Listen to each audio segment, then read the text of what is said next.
төрүүлсэн үрээ хог мэт хайж байгаа аимшигт явдал олширч байна. Энэ бол ураг төрлийн хүчингийн асуудал юм. Ардын багш сурагчтай гар хүрэх мөн сургуулийн орчиндөө сурагчид аюулгүй байж чадахгүй байгаамаа. Бид энэ удаа хонхны баяр руу, лонхны баяр руу гэсэн сэдвийг өдгөөр бэлтгэлээ. Зайсан дах насанд хүрээгүүчүүдийн ангид хүмүүжиж байгаамаа. Гэхдээ ирээдүй бол өнөөдрийн үр дүн.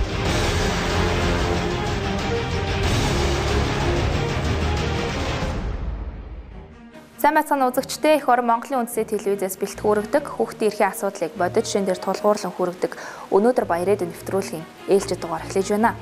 Бид энэ удаа гудамжны гих тодтголтой хүүхдүүдийн талаар хүндхөр бэлтгэлээ.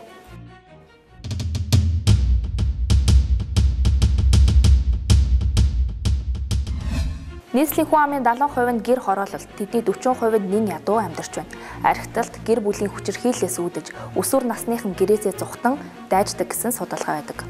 Улмаар тэдний ирээдүйн нийтийн эзэмшлийн гудамж талбайтай холбогдсноор гудамжныхан гих нэршил бий болдог байна. Аав байхгүй ээж юу хүнд задуулаад хамаг дээрэндүүлээд ийш тийшээ оргоо зүхтаагаа гүйцтэй. Нэг удаа зүхтаас тэнэс болдог. Нэмэдэ юу гэж хэлмээр вэ?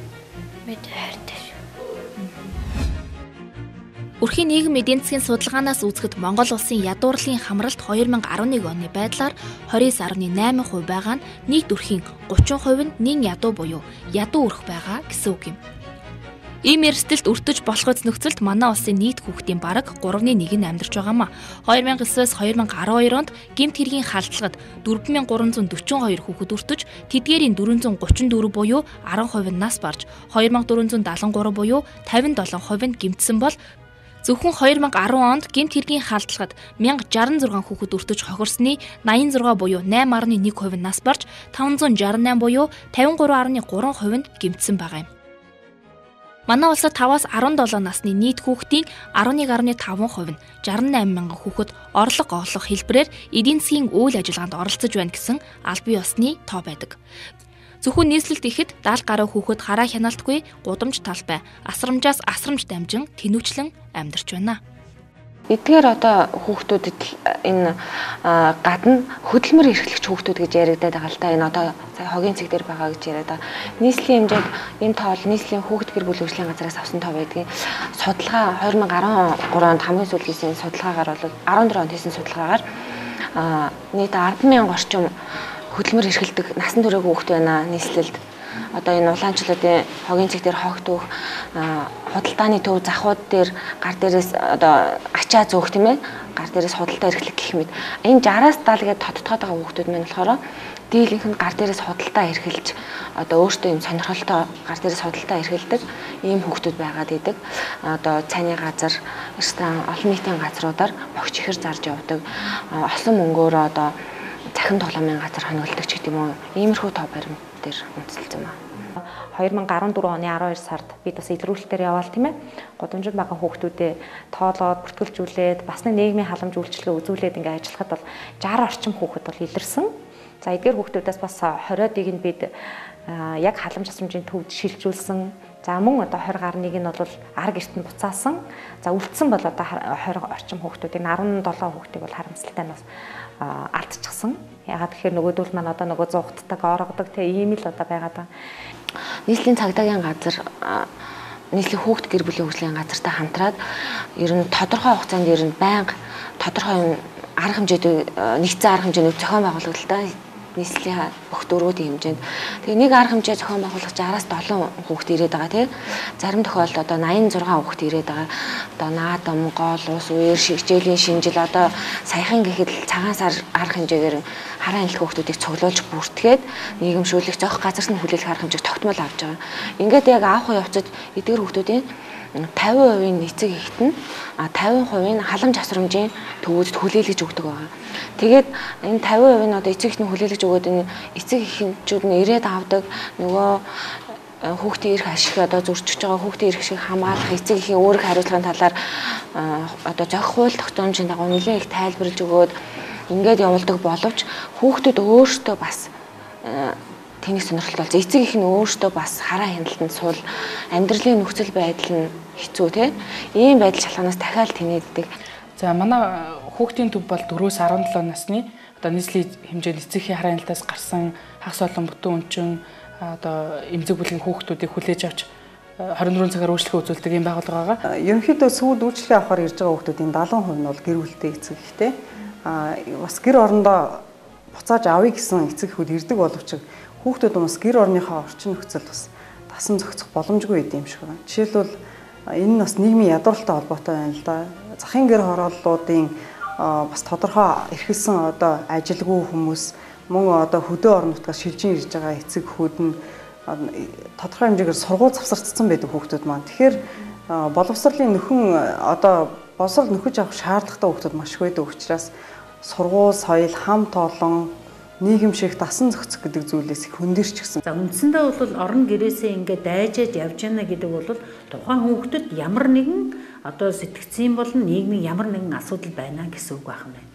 За энэ гадуур одоо тэнж явж байгаа ийм хүүхдүүдийг одоо албадан одоо саатуулах төв гэж одоос нэг хэдэн жилийн өмнө ажилладаг байсан юм.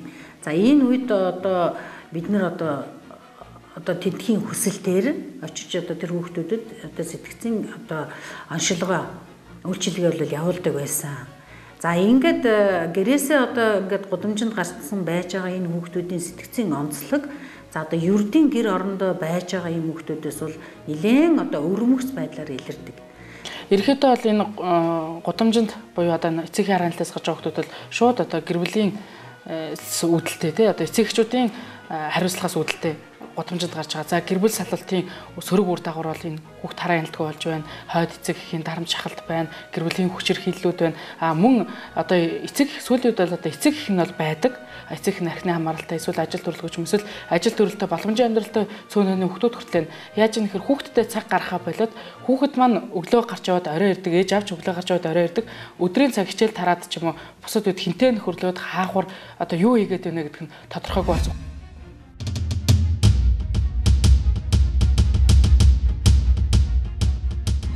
1990 он гарсаар ардчлал гих улс төрийн шинжилгээлийн ачаар бид гадаадд дуртай сургуульдаа сурч, олон улсын харилцаа, хамтын ажиллагаа сайжирч, хүмүүсийн амжиргааны түвшинж нэмэгдсэн юм. Гэхдээ мэдээж юм бүхэнд сайн муу тал гэж байдгаас хойно ардчлал гарснаар бидний тараншааны гэр нэрлэж зансан хүүхдүүдийн тоо нэмэгдсэн юм.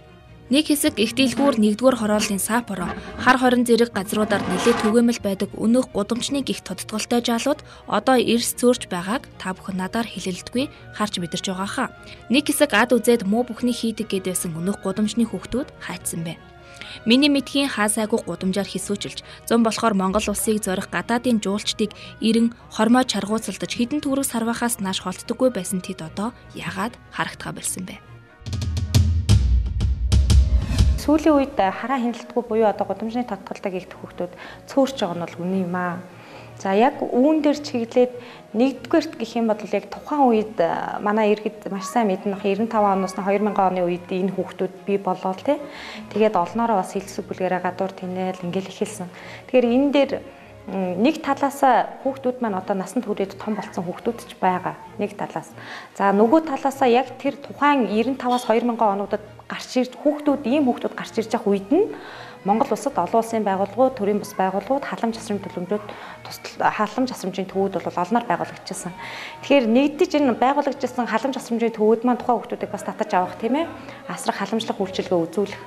За нөгөө талаар эдгээр хүүхдүүд маань одоогийн нөхцөлд бол бас насанд хүрэх тий. За үүний дараагаар бас та бүхэн ч бас мэдж байгаа бох одоо нөгөө тараншаануудын тагийг таглаал ингээл яваал эхлэх гэх мэт чинь тий. Шатараатай бас олон нөхцөлөөс шалтгаалаад энэ хүүхдүүд маань буурсан. 2014 оны байдлаар цагдаа ерөнхий газрын мэдээлэл судалгааны төвөөс тоо мэдээгээр бол насан туршийн хүмүүс одоо хүн бодлого гэмтрийн хохирогч болсон, хүний 8-ны хохирогч болсон гэдэг ч юм уу энэ гэмтрэг бол бүртгэгдээгүй байгаа. Тэгэхээр энэ одоо олон нийтийн цахим мэдээллийн хэрэгслэр түгээж байгаа мэдээлэл бас иргэд өөрсдөө үндэслэл суурьтай бодолтой хандах хэрэгтэй. эргээд ямар нэг байдлаар одоо тухайн өдөр хүүхэд нь алга болчдөг ч юм уу байдлаар олон нийтийн мэдээлэл хэрэгслэр мэдээлэл түгээхэд энэ мэдээлэл нь цаашаа дамжуулж одоо түгээж явсаар агаад шеэрлэн гэж яриад ингэж тараагдж явсаар агаад тодорхой бүр 6 сарын дараа хэдэн жилийн дараа ч юм уу ингэж явсаар байдаг энэ мэдээлэл. Удамжинд гуйл гуйгаал нөө тариншааны гэл ийм тодтолтой байсан хүмүүс бүгд байхгүй болцсон. Хилээр хүний найманд явцсан, эд эрэхтэн зарагдцсан. Тэгээ эднээс цөөрцөн гэх. Тэгэхээр үгүй юм аа. Үгүй. Монгол улс чинь бас тодорхой хэмжээнд тусгаар тогтнодсон тийм ээ. Хил гайлтай, цагтаа тагнуултай бүхэл бүтэн ийм одоо улс шүү дээ. Тэгчээд ийм улс байж нэг хитгэн алган чанаа хүүхдүүдээ харахгүй өнгөрөөд хилээр гаргаад тий хүний 8-ны золоос болгоод эд эрэхтний 8-анд оруулах хэмжээнд бас арай л хүрэг. Би бол тэгэж бодохгүй байна. А яг ийм тоо баримтч байдгүй. Яг цагтаа дээр за нийслэлийн цагдаагийн газрын хэмжээнд хоногт дунджаар одоо гэр орноосоо алга болоод гарчаад ирэхгүй байна гэх тий дуудлага бол 20 ирдэг. Үүний одоо насан туршиг нь бол нэг 10 байдаг дунджаар тийм ээ. Тэгэхээр энэ алга болчлоо гэж дуудлага мэдээллийн одоо онцлог нь юу гэдэг гэхээр бага насны хүүхдүүд болохоор гадаад цэцэрлэгийн гадаад тоглож байгаа тоглоомын талбай дээрээс гэрээсээ төөрөх найз нөхдийнхөөрөө ороод ээж авдаа хэлэхгүй хончдог ч юм уу ингээд бага насны хүүхдүүд одоо гудамжинд явж байгаад эсвэл олон нийтийн газраар явж байгаад төөрөх ч юм уу иймэрхүү тохиолдол байдаг бол өсвөр насны хүүхдүүдийн хувьд болохоор нөгөө найз нөхдөндөө үерхдэг найзындаа очиж хонох тийм ээ ээж авдаа хэлхээс айх янз бүрийн баярт үйл явдлыг тэмдэглэх амралт зугаалганд явах тийм иймэрхүү байдлаар гэр орноосоо одоо яваад 2-3 хонох ийм тохиолдол цагдаагийн байгууллагад бүртгэдэг. Эргээд бол энэ хүмүүс эргээд олддог тийм ийм баа 2014 онд цагдаагийн байгууллага бүртгэсэн тоо мэдээлэлээр бол одоо яг ийм бүртгэсэн 90 сурагчдад олдоогүй гэсэн ийм гэмтрийн тоо зүйл байдаг. За энэ асуудлаар бол яг тусгайлаад бүрээ тэ нууцлагдсан тагнуултай холбоотой цагдаагийн ерөнхий газар дээр нэр байдаг бас яг мэрэгчлэнүүдээс бид уулзаж асууж үзсэн л дээ уулзаж исэн. Яг ийм тоо баримт байна уу? Ер нь 90 оноос хойш хичнээн ингэчүү тэгчүү гэл ингээ асууж байгаа байхгүй. Тэгэхээр ийм тоо баримт бол одоогор байхгүй. Тэгэхээр яагаад байхгүй болоод байгаа шалтгааныг би бас түрүү хэлээд байгаа тийм. За нэгдүгürt насанд хүрсэн. За тодорхой хэмжээний хэдэн хүүхэд насанд хүрсэн байж болно. За үлдсэн хүүхдүүдээс нь төрийн бас байгууллагууд, төрийн байгууллагууд тийм ээ маш олон байгууллагууд тусалт эмзний хүчинд өнөөдөр бас гэр бүлтэй болчихсон, сайхан амьдраад, ажиллаад, аж төрөө явж байгаа хүүхдүүд байгаа.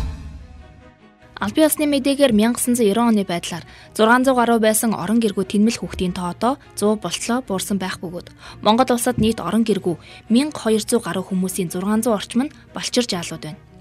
Харин байнгын гих тодтголтой 60 гаруй хүүхэд Улаанбаатар хотод байдаг ажээ. Албаны статистикаас харвал гудамжны тэнмэл хүүхдүүдийн тоо буурсан үзүүлэлттэй гарсан байна.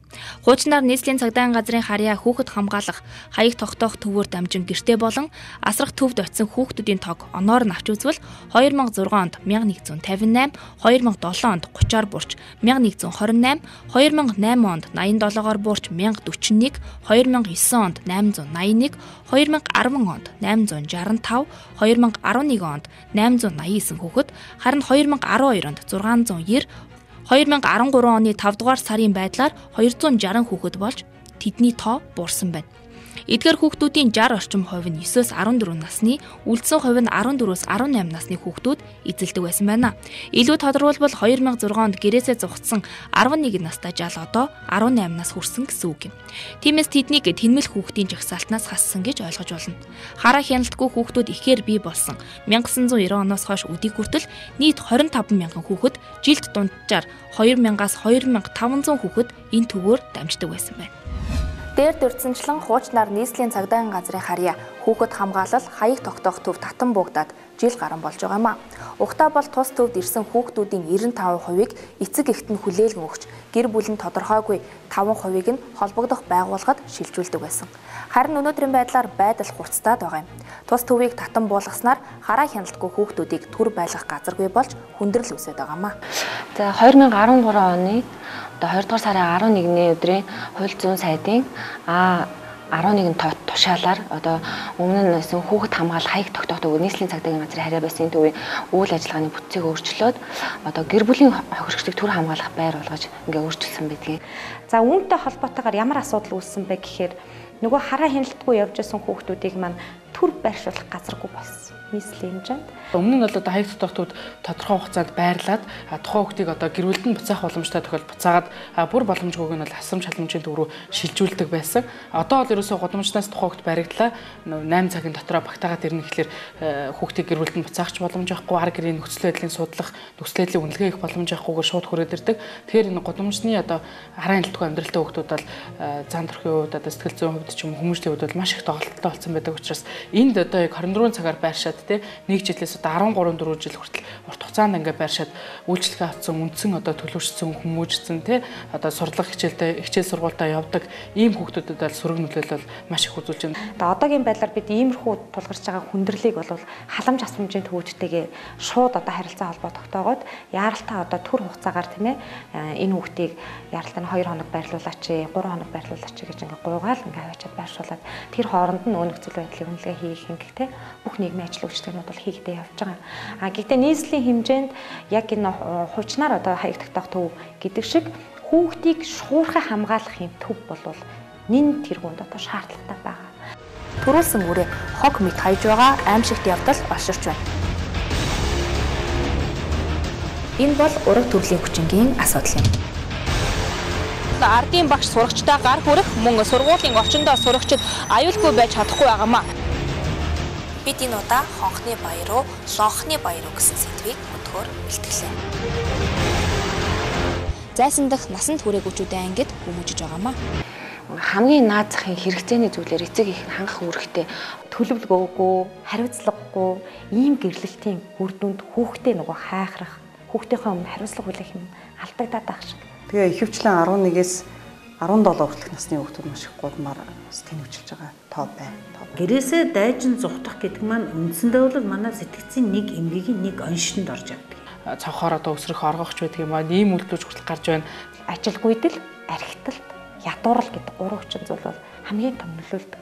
Хүүхдүүд өөрсдөө бас тэнийг сонирхолтой болж эцэг их нь өөрсдөө бас хараа хяналтанд суул. Эцэг эхчүүдийн хариуцлагаас үүдэлтэй гудамжинд гарч байгаа. Эцэг эхийн, аламжлан асрагчийн одоо хайрыг мэдэрч чадахгүй, хайрын өлсгөлөнд орсон ийм хүүхдүүд байна. Хүүхдүүд нь нөгөө нэг хүмүүс ирэл бэлэг мөлөг өгөөл шинэ жил мөнжилээр цагаан сармараар бэлэг өгөөл тоглож моглонгууд хүүхдүүд тамчууд ажиж жоохон өнгөрөө тоглолцонгууд тамчууд алнаа малнагаад тэгээд асрамж руу орж байгаа зааж юм. Хаяг тогтоохтой урд нь байсан уу? Хаяг тогтоод урд нь би байсан. Хаяг тогтоох төвд хэдэн удаа очиж исэн? Хаяг тогтоод 3-4 удаа. 3-4 удаа очсон уу? Тэгээд тэндээс чамаа хийн ирж авдгийг? Би анх хаяг дээр удаад аавыг дуудаж байсан. Тэгээ аавыг дуудаад тэгээд гэртээ хараад гэрээ цухтаагаад энчээ ирсэн. Тэгээд энчээс цухтааж агаад оргоод хаяг дээр удаа хаягаас нааш ирсэн. Тэгээд би тэндээс орчихсон. Оргоод баригдаад оргоод саралаад баригдаад дахиад баригдаад тэгээд тэндээс гарцсан. Эмээдэр очиод намайг хайгаад нэрсэн. Эмээдэр очсон чинь буцааж аавна гэд. Тэгээд би орохгүйгээд эмээгээс гар явчихсан. Тооны залгуураар зоддог. Тэгээд нөгөө намайг нэг согт байхдаа тэгээний төмрөөр инлүүнгээд яг энэ цаалжсэн. Тэгээд сүхбай дайжсэн, хоолоо боожсэн. Боож алгажсэн. Өнөөдөр хойд ээж нь байгаа юу? Байгаа. Тамаа чамаг тэг яг зодж байгаа тэгээд хажууд нь ах дүү мөнөрчин өөр хүн амт байдаг юм уу? Ганцаараа ингэ чинь байхад л зодоод байдаг юм уу? Арх ууччид эмээ юмд авчаад ирээд байхгүй. Тэгэл зодтол. Тэгээ чи зутаагаад гараад ирсэн юм нэг өдөр. Тэгээ аав ээж нь одоо чамаг энд байгааг мэдэх үү?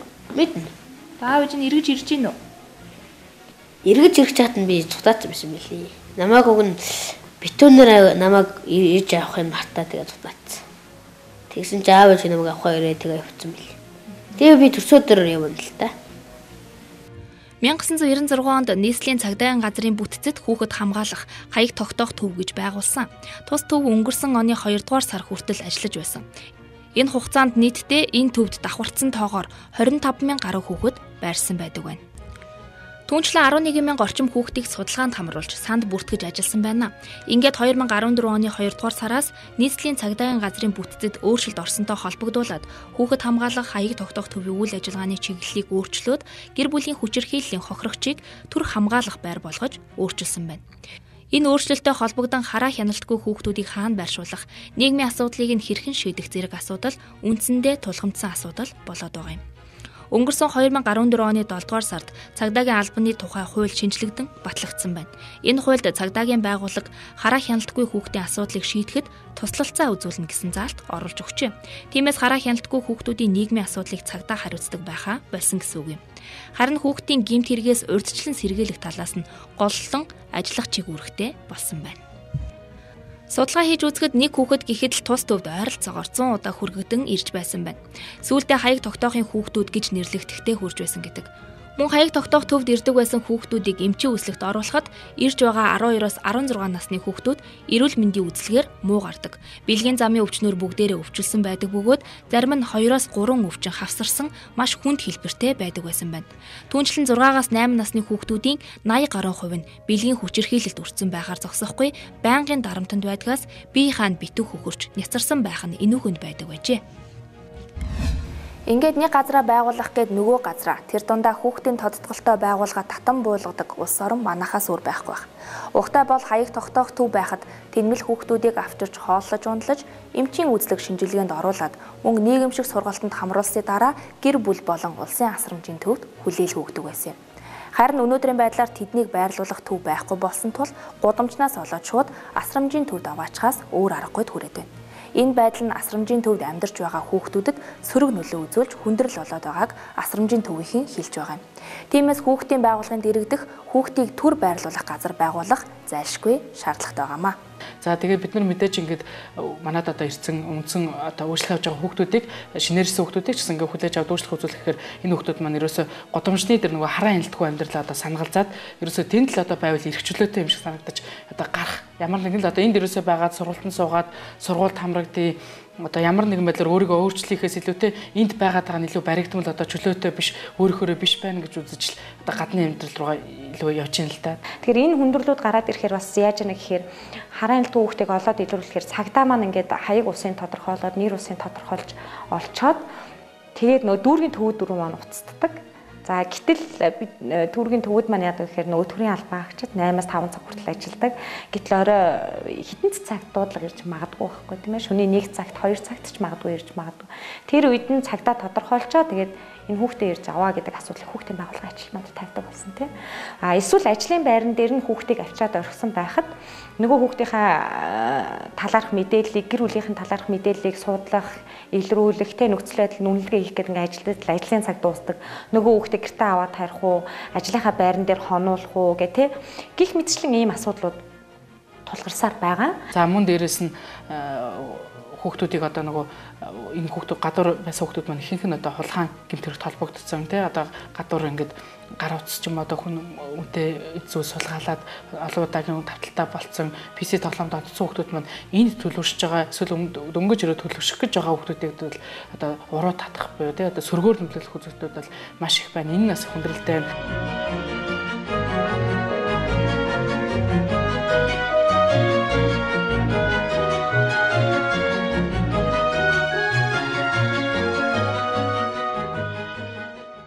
2002 оноос Дэлхийн зүүн олон улсын байгууллагын санхүүжилтээр орон гэргүй тэнмэл хүүхдүүдийн хаягийг тогтоож, иргэн гэр оронтой болгох төсөл хэрэгжүүлж, олон ч хүүхдүүдийг гэртэн буцаа хариулсан байдаг.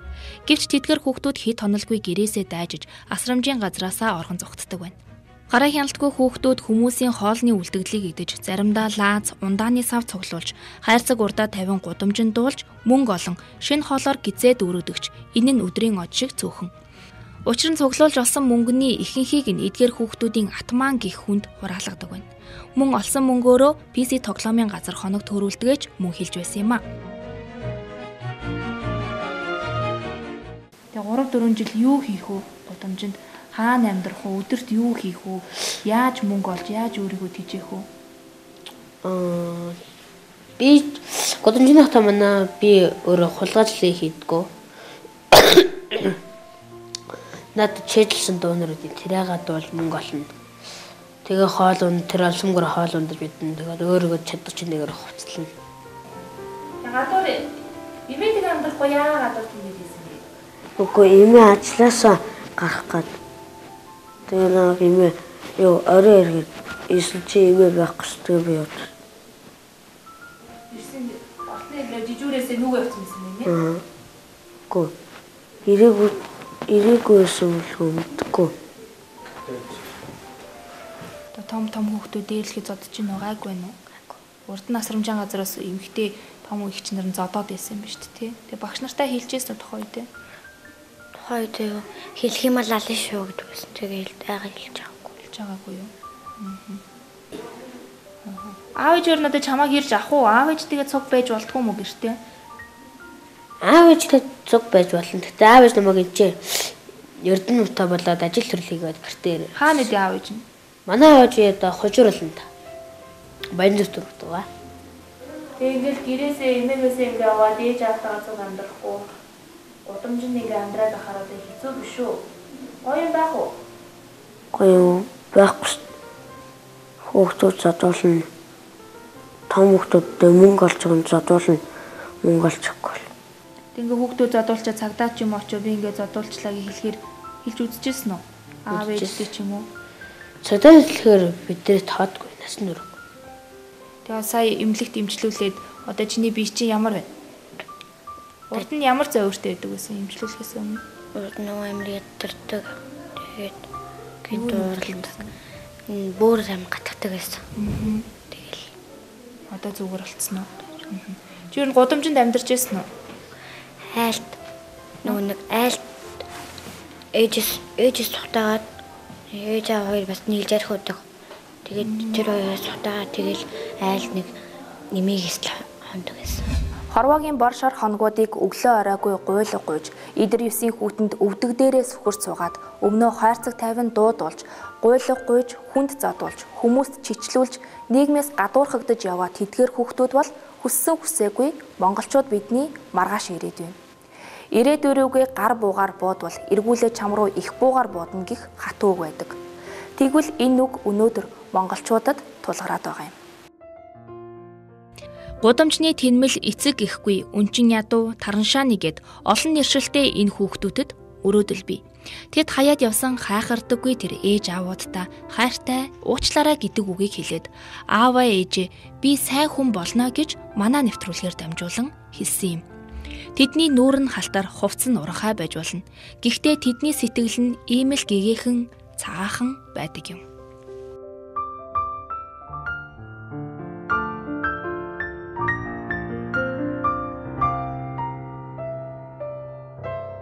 За гэр бүлийнхэндээ эмээдээ хандаж бас чамайг үзэж байгаа штэ тий. Бас өөрөө нүрээ гаргаа эмээдээ юм хэлнэ гэд гисэн штэ. Бас юу гэж хэлмээр вэ? Хайртай шүү намайг уучлаарай гэдэг. Аав ээж нь чамайг үзэж байгаа бол чи аав ээжтэй хандаж бас юу гэж хэлмээр вэ? Аав ээж би сайн хүн болоо гэртээ очно олж Бэтан гэ хэр эн харава бацаач боломге үнэн тайвлан шо бороо гэхэс аваасан бэ болтож боломге ганцхан уржин шо апмен өтөж бүрийн отод хөөслөө. Иймээс л бид үр хүүхдээ хайхрамжгүй хариуцлагагүй хүчирхийлэгчдээс мөн дарангуйлагчдаас хамгаалах гээд байгаа юм. Түүнчлэн болцсошгүй эрсдэл гамшигын аюулаас хамгаалах юм а. Тэгвэл бид өнөөдөр хүүхэд хамгаалал гэдгийг хүүхдийг үл хайхрах, хүчирхийлэх, мүлжих гэмт явдал болон болцсошгүй эрсдэл аюулаас урьдчилан сэргийлэх, хамгаалах, нүхэн сэргээх үйлчилгээг үзүүлэх цогц үйл ажиллагаа шаардлагатай байгаа юм. Өвлийн хүүтэнд даарч өлсөж яваа, айж яваа хүүхдүүдийн нулимс, цөхрөл дүүрэннүүд бид бүхнийг ширтэж байна.